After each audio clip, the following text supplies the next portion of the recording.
when I separate the cockerels, they live in Boys Town. The girls, they live in Girls Town. Everybody gets along.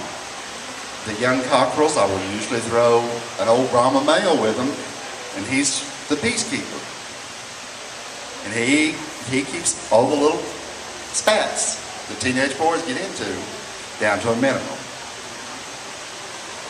But once I pull them out, there's usually no going back. These are all generalizations too. Every breed's different. That's a good point. These are all very general rules. When you're working with a particular breed, you really need to know your breed. Breeds do have different temperaments. A silky is not going to be like an old English. Although I've seen silky males that will bite you just like an old English.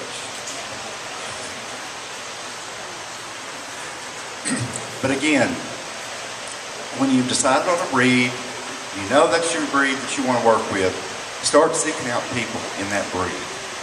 Pick their brains.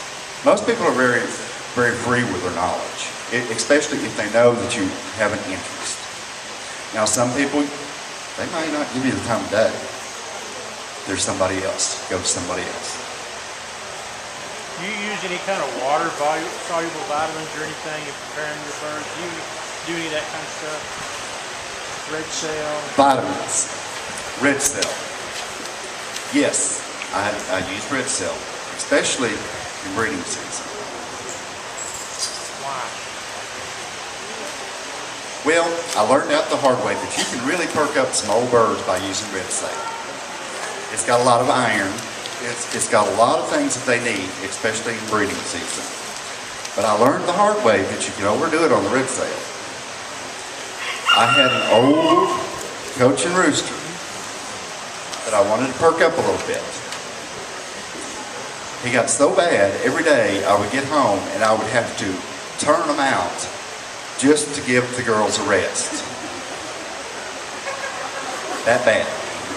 It got so bad, he was running and chasing him, anything he could find.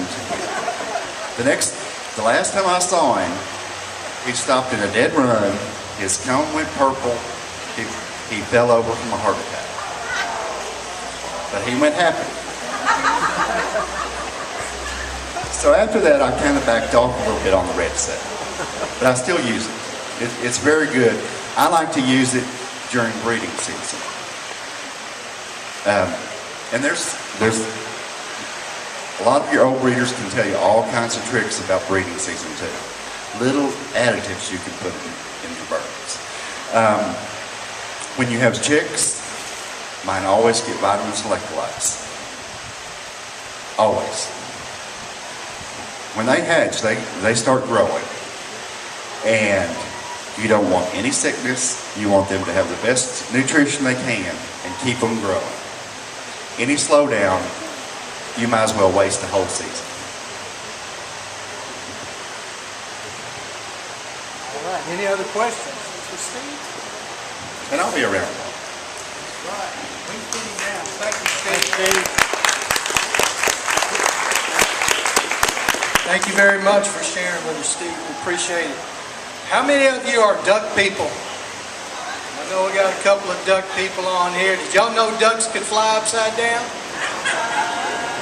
No, ducks can't fly upside down. If they flew upside down, they'd quack up.